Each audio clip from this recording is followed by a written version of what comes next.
The amphitheater-shaped classroom aboard Xenobiology Alpha 7 space station was filled with a palpable tension as students from across the galaxy took their seats. The reflective alloy chairs were occupied by an assortment of beings. Some glowed, some clicked. Others hovered just above their seats. Artificial light bathed the windowless room in a sterile glow as a hologram flickered to life at the center. Marcus Reed adjusted his white lab coat and gripped his datapad containing Class Emphem-Predator interaction theory. The 24-year-old Earth Exchange student sat straight-backed, his dark hair neatly trimmed, brown eyes focused intently on the hologram that was slowly materializing. Around him, the tension from his classmates was almost tangible. Professor Zixthera entered, her four eyes scanning the room methodically. The Vorak instructor's small head tentacles twitched slightly as she registered the full attendance. Her exoskeleton gleamed under the lights as she took position beside the hologram controls. Welcome to your first day of Spring Galactic Semester, 2457 Standard Time. Her voice resonated through specialized vocal chambers. Today, we begin our study of apex predation, the Shadow Moor. The hologram shimmered and solidified into a towering figure, a beast standing 2.5 meters tall with glossy black fur covering rippling muscles. Its eyes glowed red like burning stars, and multiple rows of serrated teeth gleamed in a mouth that seemed capable of unhinging to consume prey whole. Prismel, a Zithian student with a multi-jointed body that reflected prismatic light, visibly trembled, the colors across their surface fluctuating wildly. Nearby, Buzzwick, a hard-shelled Dronian with compound eyes, had already partially retracted into his protective carapace. The Shadow Moor. Professor Zixthera continued, her tentacles now completely still, a sign of extreme concentration among Voraks. Represents the culmination of evolutionary perfection in terms of predatory capability. It is classified as a Class Mth extinction event. A collective shudder passed through the room. Several Nebulan students, amorphous beings with luminous neural networks, dimmed their glow in what appeared to be fear. This predator has been responsible for the complete ecological collapse of at least 14 planetary systems. Professor Zixthera swept one of her upper limbs through the hologram, causing it to rotate. Its hunting efficiency approaches 100%. No natural prey escapes once targeted. Marcus studied the holographic beast with intense curiosity, rather than the fear that gripped his classmates. The Shadow Moor's physiology was fascinating, perfectly adapted for stealth, speed, and killing. Its neural structure, visible in the hologram's anatomical overlay, suggested intelligence far beyond instinctive predation. The Galactic Safety Commission maintains strict containment protocols. Professor Zixthera continued. Current doctrine mandates immediate evacuation of any system where Shadow Moor presence is confirmed, followed by sterilization procedures if possible. Marcus raised his hand, the motion so sudden it caused Prismel to emit a startled flash of crimson light. Yes, Human Reed, Professor Zixthera acknowledged, her four eyes blinking in sequence. Has anyone attempted communication or training protocols with the Shadow Moor? Marcus asked. His voice calm and measured despite the gasps that erupted around him. The classroom fell into absolute silence.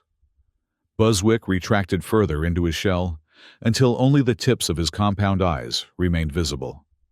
The Nebulan students had dimmed to barely perceptible wisps. Professor Zixthera's tentacles writhed in what appeared to be shock. Communication? Training. Her voice modulator seemed to glitch momentarily. The Shadow Moor is not a pet. Human Reed. It is a Class Nth extinction event. Marcus nodded respectfully, but persisted. I understand that, Professor.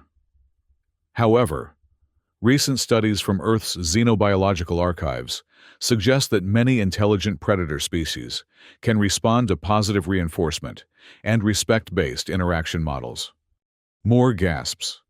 A Blabarian student in the back row leaked nervous bubbles from its speech glands.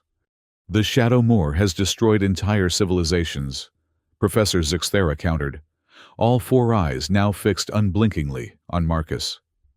It does not negotiate. It does not communicate. It consumes.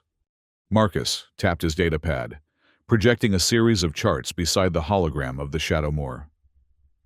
These studies demonstrate successful communication with apex predators, once thought incapable of non-aggressive interaction. If we approach the Shadow Moor with the right protocols. "Impossible!" interjected Buzzwick, momentarily emerging from his shell in outrage. "You suggest treating a world killer like a trainable specimen?" Prismal's surface rippled with anxious light patterns. "The mere suggestion violates multiple safety protocols." Professor Zixthera raised a limb for silence, her tentacles now perfectly still, a sign that she was deeply conflicted. Marcus could see the internal struggle playing out across her features. "Human Reed," she finally said. "Your suggestion contradicts centuries of established xenobiological doctrine regarding class 1 predators." "With respect, Professor," Marcus replied, "doctrine evolves with new data. We've never attempted a respect-based approach with the Shadow Moor. What if there's potential for understanding that we've never explored?" The professor's eyes narrowed, then widened as an idea seemed to form. "You propose risking your life to test this theory?" "I do," Marcus answered without hesitation. "Under proper containment protocols, of course." The classroom erupted into chaos. Buzzwick retreated fully into his shell. Prismel emitted rapid flashes of light in distress patterns. The Nebulan students became so dim, they were nearly invisible. "Silence!" Professor Zixthera commanded. Her voice amplified through the room's acoustic system. The class fell quiet immediately. "Human Reed," she said, her voice now quieter but intense. "Prepare for me all emergency safety waivers and procedural exceptions by tomorrow morning. The class will observe a direct interaction experiment with the contained Shadow Moor specimen." A collective gasp filled the room. "Class dismissed," Professor Zixthera announced, her tentacles now twitching rapidly. "And may the void have mercy on us all." As students filed out in various states of shock and disbelief, Marcus remained seated, already drafting protocols on his datapad. His heart raced with excitement rather than fear. Tomorrow would be historic, either as a breakthrough in interspecies communication or as his epitaph. The dormitory section of Xenobiology Alpha 7 hummed with anxious energy that night. Marcus sat cross-legged on his sleeping platform, programming algorithms for a deep calm signal into his datapad. The signal, based on waveform patterns observed in Shadow Moor vocalizations, might serve as a starting point for communication. Beside him lay a small packet of emergency nutrient pellets, specially formulated energy supplements that contained no toxic compounds for any known species. Marcus had received special permission to bring these snacks as potential rewards. In the common area outside, he could hear the distressed murmurs of his classmates. Through the translucent partition, he saw Prismal kneeling on the floor, their body emitting prayer light, a religious practice among Zithians when facing mortal danger. Nearby, Buzzwick sat huddled in his shell, occasionally muttering, "Why must we do this foolish thing?" Several Nebulan students hovered in ghostly formation, their neural networks dimmed to smoke like wisps, a physiological response to extreme fear. In her private quarters, Professor Zixthera lay awake, her four eyes staring at the ceiling. The memory of 4 failed attempts to neutralize a Shadow Moor through orbital bombardment played vividly in her mind. Not even concentrated plasma fire had been effective. The creature had simply absorbed the energy and grown stronger.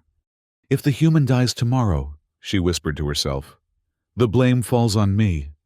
Yet, something about Marcus Reed's confident demeanor and scientific approach intrigued her.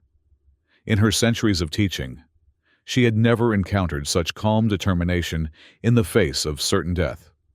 Perhaps Just perhaps. There was something to his theory.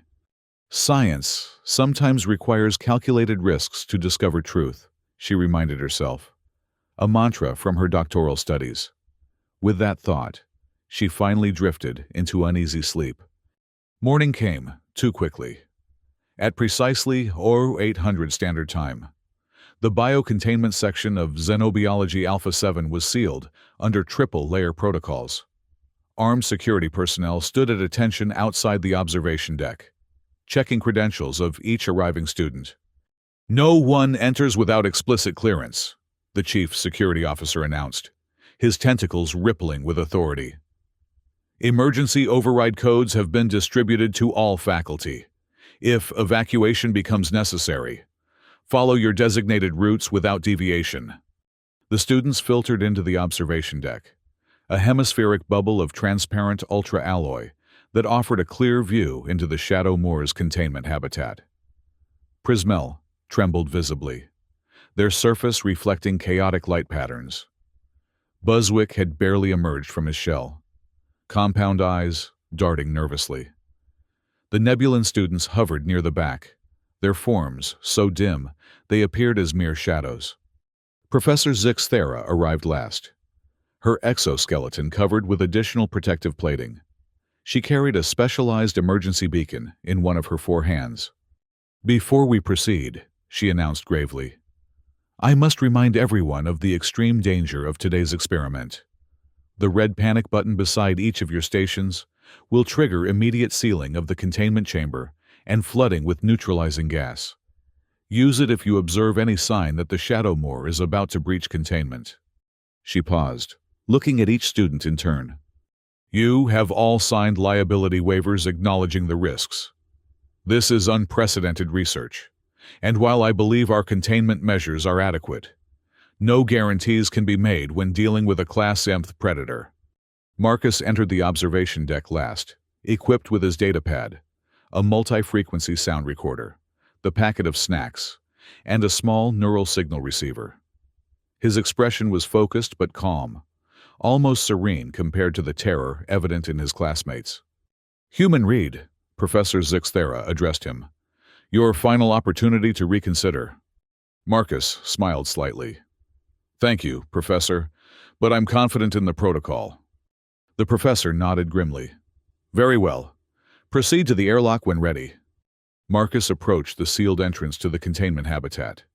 The triple-layered door hissed as pressure equalized, then slid open to reveal a short tunnel leading into the Shadow Moor's domain. As he stepped through the threshold, the lighting transitioned from standard white to a soft blue glow that mimicked the atmosphere of Real Prime, the Shadow Moor's native environment. The ground beneath his feet changed from smooth station flooring to artificial soil and rock formations. Temperature and humidity adjusted automatically, 28 degrees with 60% humidity. Through the observation window, his classmates watched with a mixture of horror and fascination. Some couldn't bear to look directly, while others couldn't tear their eyes away. At the center of the habitat, the Shadow Moor lay curled in a seemingly restful pose. Its massive body rose and fell with even breaths, glossy black fur reflecting the habitat's blue light. Despite appearing dormant, everyone knew that its senses were likely tracking every molecule of change in its environment. Marcus stood 15 meters away from the creature, his heartbeat steady at 80 beats per minute despite the danger. He took a deep breath, centered his thoughts, and prepared for first contact. As if sensing his focused attention, the Shadow Moor's eyes snapped open, burning red orbs that locked instantly onto Marcus. Its muscles tensed visibly, head orienting toward the human with predatory precision. Outside the containment, students held their breath collectively. The nebulon had dimmed so significantly, they were barely visible even to those standing beside them. With deliberate slowness, Marcus lowered himself to sit cross-legged on the artificial soil. He placed his datapad gently on the ground beside him and raised his empty hands, a universal gesture of being unarmed. "Good morning," he said in a warm, steady voice. "I'm quite pleased we finally get to meet." The shadow moor rose to a stalking posture, muscles coiled tight beneath its fur. Its nostrils flared, sampling Marcus's scent. Its ears stood erect, swiveling to capture every sound. Every sense it possessed was focused with predatory intensity on the human.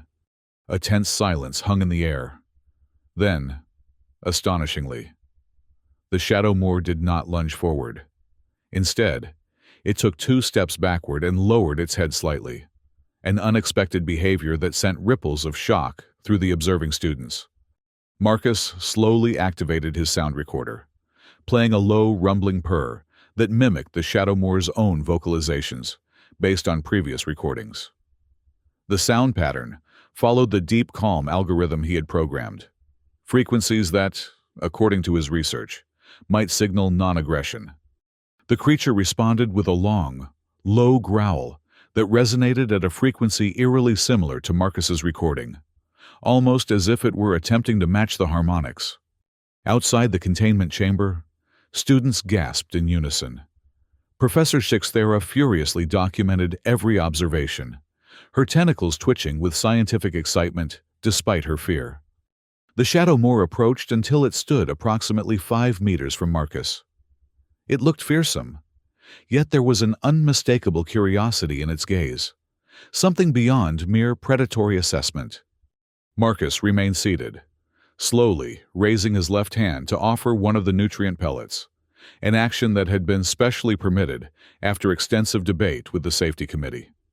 The shadow moor sniffed the air, then lowered its massive body, reaching forward with a single clawed digit to delicately pluck the pellet from Marcus's palm, a gesture of dexterity and restraint utterly unexpected from an extinction-level predator. Outside, the observation deck erupted in silent amazement. Prismal's light emissions intensified to near-blinding levels in their shock. Buzzwick pressed against the glass, trembling. Professor Zixthera's note-taking became frantic, perspiration visible on her exoskeleton. Inside the containment, the shadow moor carefully chewed the nutrient pellet, its gaze never leaving Marcus, a deliberate, conscious action, rather than pure instinct. "I didn't come here to threaten you," Marcus said softly.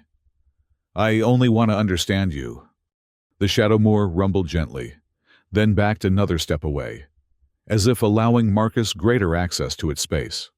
Slowly, Marcus retrieved a neural signal device, essentially a galactic EEG, capable of detecting and recording brainwave patterns across species. He oriented it toward the shadow moor, which remained still, watching. For the first time, scientists at the Institute were able to record the neural patterns of a conscious, non-sedated shadow moor. The readings showed complexity and organization similar to those of recognized sentient species. After several minutes of recording, the shadow moor turned away, moving a short distance while keeping Marcus in its peripheral vision, a significant backing down gesture that conveyed a clear message. "You are not a threat." Marcus stood carefully, turning toward the observation window, where his classmates stared in disbelief. "We've done it," he called out. "It's responding to me." Tentative applause broke out, quickly growing into excited exclamations. "Incredible!" someone shouted. Professor Zixthera's tentacles were now waving in excited patterns, the Vorak equivalent of joyful surprise.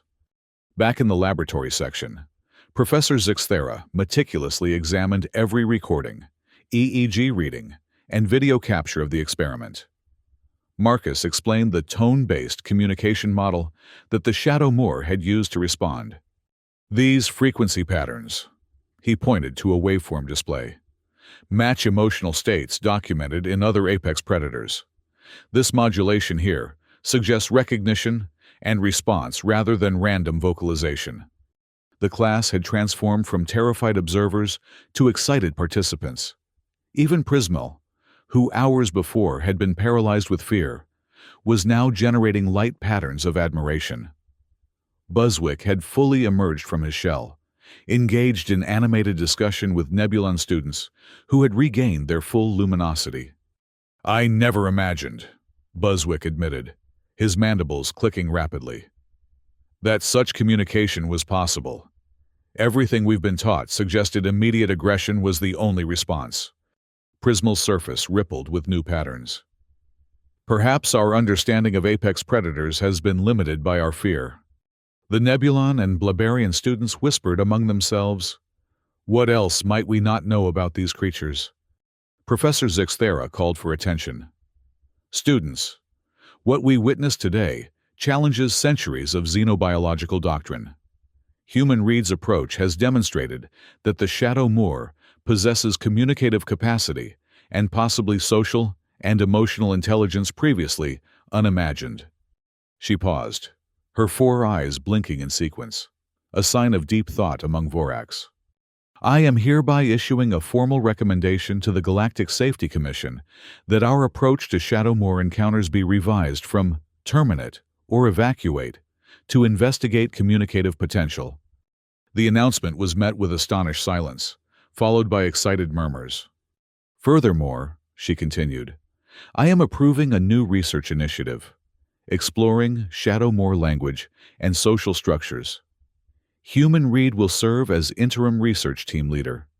Marcus nodded gratefully, already reviewing the data on his pad and formulating next steps. "Professor," called Prismal, their surface now glowing with calm, focused light, "I would like to apply as a research assistant to the project." "As would I," Buzzwick added, mandibles clicking decisively. One by one, students who had been paralyzed with fear hours earlier volunteered to join the groundbreaking research. Professor Zixthera's tentacles waved in pleased patterns as she approved each request. Later that evening, Marcus stood alone at the viewing port of the containment habitat. Inside, the Shadow Moor lay in a relaxed position, its eyes following Marcus's movements, with what could only be described as contemplative interest. "What else will we learn from you tomorrow?" Marcus whispered. The Shadow Moor closed its eyes slowly, as if considering the question, a gesture that reflected complex thought processes and emotional capacity previously deemed impossible for its kind. Marcus smiled. Tomorrow would bring new discoveries, new communications, and perhaps a fundamental shift in how the galaxy understood its most feared predator. The next morning, Marcus arrived at the laboratory early, eager to begin the day's experiments. Professor Zixthera was already there, reviewing yesterday's data with several of her colleagues who had arrived overnight from neighboring research stations. News of the breakthrough had spread rapidly across the scientific community. "Human Reed," she greeted him, tentacles waving in a pattern of respect. "Your protocol has generated unprecedented interest. The Galactic Science Council has requested hourly updates." Marcus nodded, setting down his equipment. "I've developed a more complex communication sequence based on yesterday's responses. I believe we can establish a rudimentary dialogue." Prismal glided into the lab, their surface glowing with focused determination rather than yesterday's fear. "I've analyzed the Shadow Moor's EEG patterns from yesterday," they announced, projecting a hologram of neural activity. "There are distinct similarities to empathic response patterns found in social apex predators from multiple systems." Buzzwick followed, his shell now adorned with research sensors. "I've compiled a comparative analysis of the Shadow Moor's movements against known predatory behaviors. Yesterday's interactions showed restraint and curiosity outside established patterns. The observation deck filled quickly as students, and now additional faculty, crowded to witness the second interaction. The mood had transformed dramatically, where fear had dominated yesterday. Today, there was scientific excitement. Professor Zixthera addressed the assembled group. "Today, we continue what may be the most significant xenobiological breakthrough in a century. Remember that despite yesterday's success, the Shadow Moor remains extremely dangerous. All safety protocols remain in effect." Marcus entered the containment habitat with a new array of equipment, a more sophisticated neural scanner, additional sound recording devices, and a varied selection of nutrient rewards. The shadow moor was awake, watching the entrance when Marcus appeared. It rose to a standing position, a movement that still sent shivers through many observers, but remained in place, ears forward in what appeared to be attentive curiosity. "Good morning again," Marcus called, setting up his equipment in a careful pattern. "Shall we continue our conversation?" He activated a complex sequence of tones and rumbles, based on the patterns observed yesterday, but with subtle variations. The shadow moor tilted its head, listening intently, then responded with a series of growls and purrs that followed a distinct pattern, almost like phrases in an unknown language. "It's responding to specific frequencies," exclaimed Prismal from the observation deck. "The neural activity spikes correspond precisely to communication attempts." Marcus nodded, without taking his eyes off the shadow moor. He adjusted his equipment and continued the sonic exchange, gradually moving closer to the creature with each successful communication. By midday, he had progressed to sitting just 3 meters from the shadow moor, close enough to feel the heat radiating from its massive body. The creature remained calm, engaging in what could only be described as conversation through sounds, movements, and expressions. "The neural patterns are organizing into recognizable structures," Professor Zixthera announced to the observation team, her voice trembling with excitement. "There are clear indications of higher cognition, memory formation, and emotional processing." Marcus slowly extended his hand, palm up, with another nutrient pellet. This time, the shadow moor leaned forward and delicately took it without hesitation, its movements precise and controlled. "We're establishing trust," Marcus explained to the observers. "Each successful exchange builds a foundation for more complex interaction." By late afternoon, Marcus had compiled enough data to begin formulating a rudimentary translation algorithm. The shadow moor's vocalizations appeared to follow consistent patterns that correlated with specific situations. Different tones for curiosity, acknowledgement, request, and what might even be interpreted as greeting. As the day's session concluded, Marcus gathered his equipment and prepared to exit the habitat. The shadow moor watched him intently, then made a sound they hadn't heard before, a soft, complex series of vocalizations. Marcus paused, recording the new sound. "I believe that might be a farewell," he said to the observation team. "Or perhaps a question about returning." As he approached the exit, the shadow moor did something truly astonishing. It moved to its resting area and deliberately arranged itself in a position that kept the exit in view, as if indicating it would wait for Marcus's return. The observation deck erupted in excited discussion as Marcus rejoined the team. "This changes everything," Professor Zixthera stated, her voice reverberating with emotion. "If the shadow moor possesses this level of communicative ability and social awareness, our entire understanding of Class 7 predators must be reconsidered." Over the next week, the research expanded rapidly. Multiple teams formed to analyze different aspects of the shadow moor's behavior and communication. Prismel led a group studying emotional signaling, while Buzzwick coordinated comparative analysis with other predator species. Marcus continued as the primary communicator, developing ever more complex exchanges with the shadow moor. By the 7th day, they had established a consistent vocabulary of over 30 distinct vocalizations, with identifiable meanings. The shadow moor began initiating conversations, greeting Marcus upon entry, and showing clear preferences for certain types of interaction. It demonstrated problem-solving abilities by navigating communication challenges Marcus deliberately introduced, and showed remarkable memory by recognizing patterns from days earlier. "We need to give it a name," Marcus suggested during a team meeting. "Referring to it as the shadow moor, or the specimen, seems increasingly inappropriate given what we're learning." "Is naming scientifically appropriate?" questioned Professor Zixthera, though her tentacles waved in a pattern, suggesting she wasn't opposed to the idea. Names are fundamental to identity recognition across sentient species, Prismal offered, their surface glowing thoughtfully. If we acknowledge potential sentience, acknowledging identity seems logical. After careful deliberation, they decided on Umbra, a name that acknowledged the creature's shadowy nature while giving it individual recognition.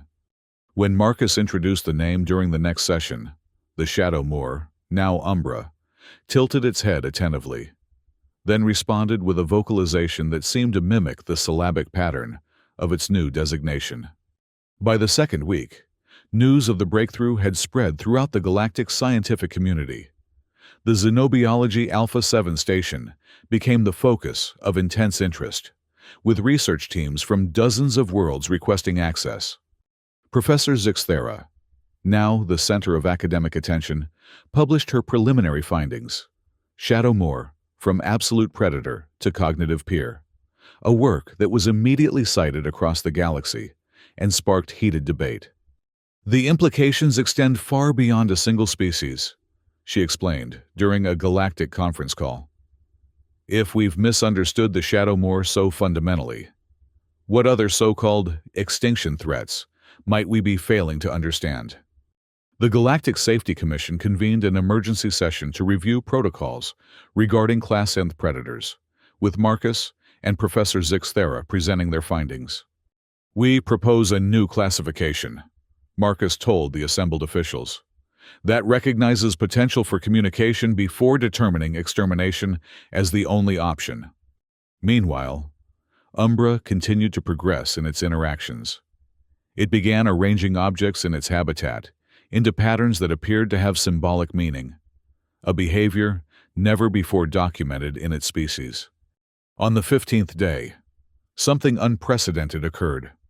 Umbra deliberately created a visual representation of Marcus using materials in its habitat, arranging rocks and vegetation into a crude but recognizable humanoid shape. "It's developing representational thought," gasped Prismal, their light emissions pulsing with excitement. "That's a cornerstone of advanced cognition." The students who had once cowered in terror now worked tirelessly on what they recognized as revolutionary research. Many had adopted the philosophy that respect for all life forms should guide scientific inquiry, rather than fear-based classification systems. Buzzwick, once the most reluctant participant, became an outspoken advocate for communication-based approaches to dangerous species.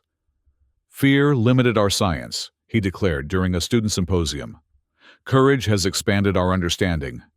As the third week began, Marcus proposed the next major step, introducing Umbra to other humans and eventually other species under controlled conditions.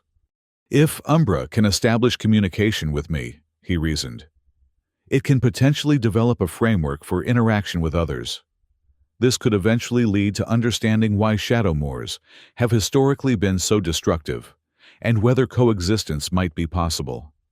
The proposal generated intense debate among the research team and safety officials. The risk was undeniable, but the potential knowledge gain was equally significant. "We'll proceed with maximum caution," Professor Zixthera finally decided.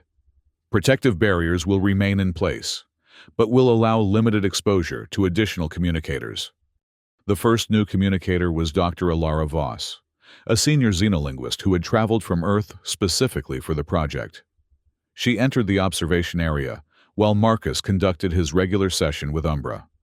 "This is my friend," Marcus explained to Umbra, using both vocal communication and the gesture-based system they had developed. "She is like me. She wishes to learn from you as I have." Umbra assessed the newcomer with obvious interest, its posture shifting between wariness and curiosity. After several tense moments, it produced a vocalization similar to its greeting for Marcus, modified slightly, but clearly recognizable as acknowledgement. Dr. Voss responded with a carefully practiced vocalization that Marcus had taught her. Umbra's ears perked forward in evident surprise. Then it rumbled a response. It's adapting the communication framework to a new individual, Marcus observed excitedly.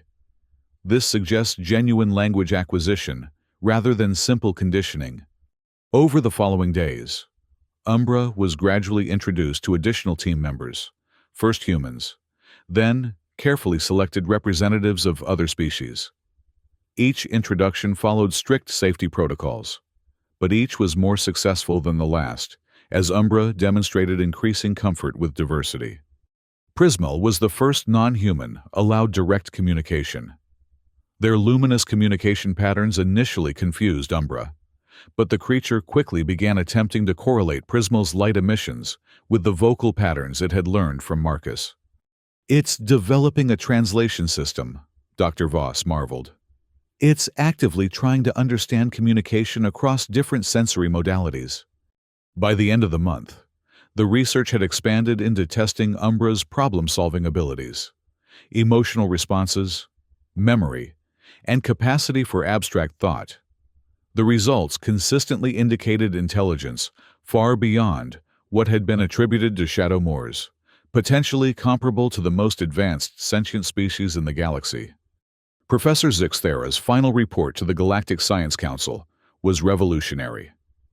Evidence suggests that shadow moors possess advanced cognition, communicative capacity, emotional awareness, and social potential previously unrecognized. Their historical designation as mindless extinction threats appears to be fundamentally flawed. The implications were enormous. If shadow moors were intelligent beings, rather than mindless destroyers, their devastating impact on planetary systems required reinterpretation. Were they attempting communication that went unrecognized? Were they responding to perceived threats? Could their destructive behavior be modified through appropriate interaction? The Galactic Safety Commission established a new protocol. Any system detecting shadow moor presence was now required to attempt communication using the methods developed by Marcus and his team before considering evacuation or offensive measures. For the students who had witnessed the first historic interaction, the experience transformed their understanding of xenobiology and their future careers. Many dedicated themselves to developing communication protocols for other misunderstood species, applying the principles of respect and patience that had proven so effective with Umbra. Prismal became a specialist in cross-species empathic communication, their research building directly on the emotional signaling they had studied with Umbra. Buzzwick developed new safety systems that protected both researchers and subjects during initial contact with potentially dangerous species. The Nebulan students, once nearly invisible with fear, formed a collective research initiative exploring consciousness across non-corporeal species, inspired by their recognition of intelligence in forms vastly different from their own. Professor Zixthera received the highest scientific honors in the galaxy for overcoming centuries of dogma and enabling groundbreaking research. Her new lecture series, Shadow Moors, From Extinction Threats to Cognitive Peers, became required study at every xenobiological institute. And Marcus? The human who had dared to sit before a predator that could have ended his life in seconds, became a symbol of scientific courage and innovation. His approach to interspecies communication revolutionized the field, but he remained focused on his relationship with Umbra. 6 months after their first meeting, the protective barriers were cautiously removed. Umbra and Marcus sat together in the habitat, communicating through a sophisticated blend of vocalizations, gestures, and expressions that had evolved into a unique, shared language. "We've only just begun to understand each other," Marcus told a documentary team recording their interaction. "Imagine what we'll learn in a year, or 5, or 20. Umbra, seeming to sense the significance of the moment, performed a behavior they had never witnessed before. It pressed its forehead briefly against Marcus's shoulder, a gesture that researchers interpreted as profound trust. The Shadow Moor, once the galaxy's most feared predator, had become something no one could have imagined. A research collaborator, a communication pioneer, and perhaps in some still developing way, a friend. On the eve of the one-year anniversary of their first meeting, Marcus stood alone at the habitat viewing port. Umbra lay inside, eyes open, watching him with that now familiar contemplative gaze. "What else will we learn from you tomorrow?" Marcus whispered, echoing his question from that first historic day. Umbra rumbled softly in response, a sound that Marcus now recognized as the Shadow Moor's expression for anticipation and possibility. The future held unlimited potential for discovery, and it had all begun with a single, revolutionary idea: that even the apex predator of the galaxy might respond to respect rather than fear. As Marcus turned to leave for the night, Umbra made the soft, complex vocalization they now understood as a farewell.